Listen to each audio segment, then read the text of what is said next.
knew I should have went first.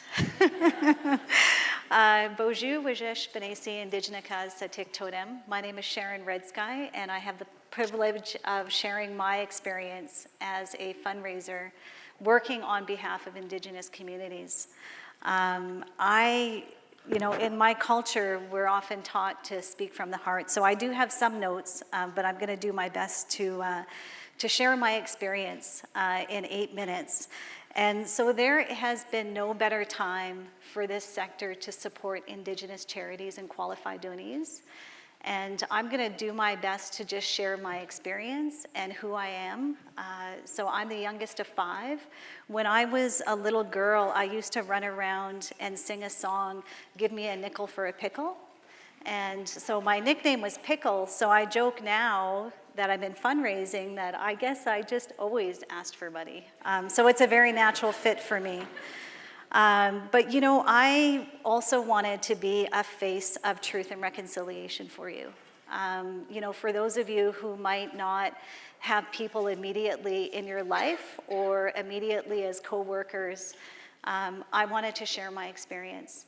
My mother, when she was a young child, was forcibly removed from her community and sent to residential school, where she got tuberculosis and then was sent to a sanitarium. And so she didn't get the education like the other 150,000 children that she was promised. And so for me, growing up, it was a real struggle. And I had been going down the wrong path. And if it wasn't for Indigenous charities stepping in, and this particularly Indigenous program, I wouldn't be standing here today. My life would have been very different. And so I'm really happy to say that it was that program that really created a space for me to feel like I belonged, and we need that for our kids. In addition to that, it was a time where we had elders coming in and they started talking about history and they started talking about culture, and it really instilled in me hope.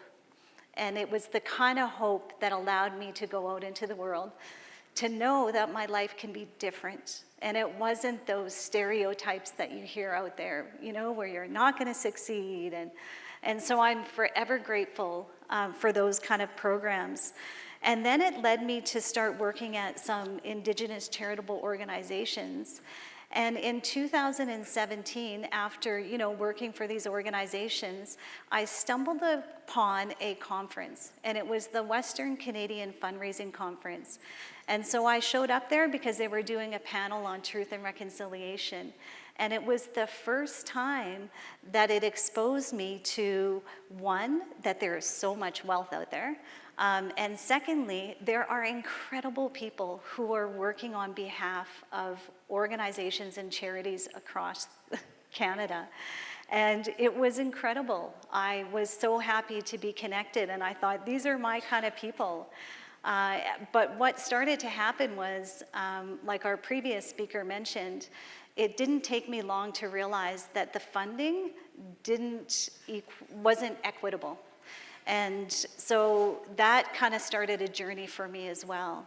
And so I thought it was really interesting that the conference was about rising again, because our communities had to rise many times, including myself.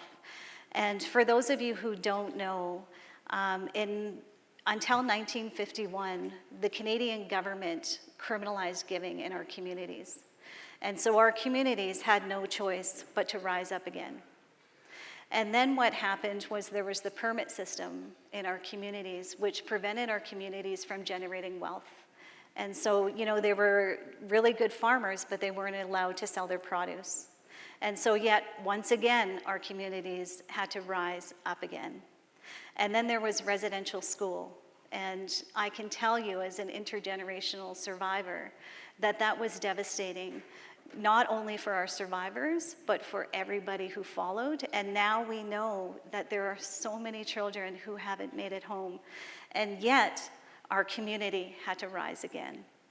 And so we have a huge responsibility as a sector to really look at supporting the work that's happening in Indigenous communities across the country. I wear this skirt because it represents the murdered, missing Indigenous women and girls. And we have a report that's out there that demonstrates 231 recommendations. And so I encourage you all, to take the time to look at that. And so, again, part of it is the history. And often, in my journey, I really came across the disconnection. And so the disconnection was with the philanthropic sector and our Indigenous charities and our qualified donees. And so I know today that the solution to that disconnection is connection. And so my invitation to all of you is to make that connection. Reach out to get to know these incredible Indigenous charitable organizations and these qualified donees that are doing amazing work, who continue to have a positive impact on young people like they had on me. And, continue to invest in them. Because one of the things that I learned from my culture and from my elders is that in order to succeed, we all have to succeed. And we can't do that unless we're walking together. And so I just want to remind you that the Truth and Reconciliation is a journey that we invite you on, because it's not a journey that's meant to be alone. And there are times where along the journey, it's going to feel hard. And, but we can do this together. And so again, I encourage you, and my invitation is to all of you, is to build those connections.